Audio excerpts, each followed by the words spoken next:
Hey guys, ప్రస్తుతం నేను Hindupuram Chowdeshwari colony దగ్గర అయితే ఉన్నాను. ఇక్కడ కనపడుతుంది కదా, ఇది వచ్చేసి కుట్నూరు చెరువుకి ఉన్నటువంటి కట్ట.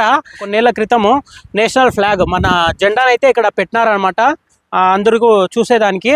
కానీ ఎవరు పట్టించుకోలేదు. ఇది ఎవరు రెస్పాన్సిబుల్ తీసుకున్నారో తెలియదు. మున్సిపాలిటీ తీసుకున్నారో లేదంటే ఎవరైనా రాజకీయ నాయకులు తీసుకున్నారో తెలియదు. కాకపోతే ఇది ఎవరైతే ఇనిషియేట్ చేసినారో వాళ్ళు తప్పుకోకుండా దీన్ని రెస్పాన్సిబుల్గా తీసుకొనేసి దీన్ని అయితే క్లీన్ చేయించాలి. చూడండి, మన నేషనల్ ఫ్లాగ్ మీద ఎంత గలీజ్గా కనబడుతుంది. చెట్లు అవి ఇవి అన్నీ ఇక్కడ మొలిచినాయి.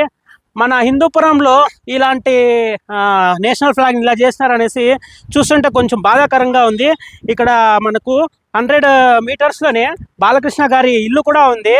ఆ బాలకృష్ణ గారికి ముందనే దేశభక్తి అంటే చాలా ఎక్కువ అనమాట. ఆయన కనుక ఈ నేషనల్ ఫ్లాగ్ని ఇలా చేస్తున్నారని తెలిసిందనుకో, ఇంకా దాని పరిణామాలు మీకే తెలుస్తాయి ఎలా ఉంటుందో. దయచేసి దీన్ని క్లీన్ చేయించండి.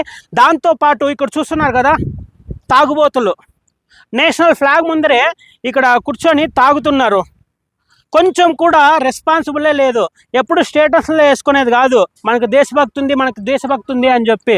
దీన్ని క్లీన్ చేయించండి ఫస్ట్. దీన్ని క్లీన్ చేపిస్తేనే దేశభక్తి ఉన్నట్టు. ఊరికే పేరుకు ఉందని చెప్పుకునేది కాదు. దయచేసి దీన్ని క్లీన్ చేయించాలని మన మున్సిపాలిటీకి కానీ లేదంటే ఎవరైతే దీన్ని ఇనిషియేట్ తీసుకున్నారో వాళ్ళకి నేను కోరుతున్నాను.